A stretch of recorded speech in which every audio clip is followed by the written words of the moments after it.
நாவடக்கம். ஒருவர் நாவடக்கம் இன்றி பிறர் வருந்துமாறு கடுஞ்சொல் பேசினால் அதன் விளைவினை தானே அனுபவிப்பார். இன்றைய வேகமான வாழ்வு முறையில் எதிலும் வேகம்.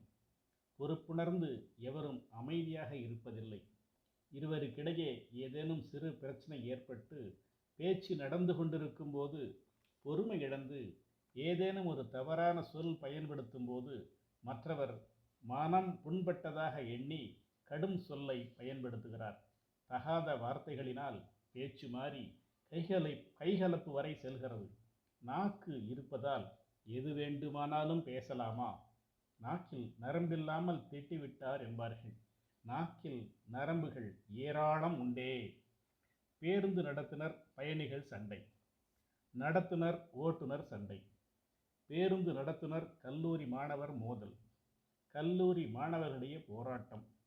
குழாயடி சண்டை என பல வகையான நிகழ்ச்சிகளை அன்றாடம் செய்தித்தாள்களில் படிக்கிறோமே.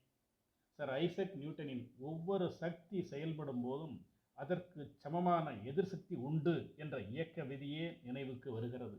கல்வி, குணம், அறிவு, ஒழுக்கம் உள்ளோர் நம்மை விட தாழ்ந்தோர் படித்து உரைத்தால் மனம் புழுங்கி கடும் சொல் உரைக்க மாட்டார்கள்.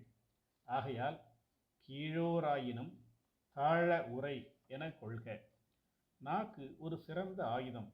எந்த ஒருவரையும் மறுப்பதற்கோ அல்லது தாக்குவதற்கோ எந்த ஆயுதமும் தேவையில்லை. நாக்கிலிருந்து வரும் ஒரு சொல்லே போதும். வாழ்வு முழுவதும் மறக்கவே இயலாது. அது எவ்வாறு புண்படுத்தும் என்பதை வள்ளுவர் ஆய்ந்து சொல்கிறார். அடக்கமுடைமை அதிகாரத்தில் யாகாவார் ஆயினும் நாகாக்க காவாக்கால் சோகாப்பர் சொல்லிழுக்கப்பட்டு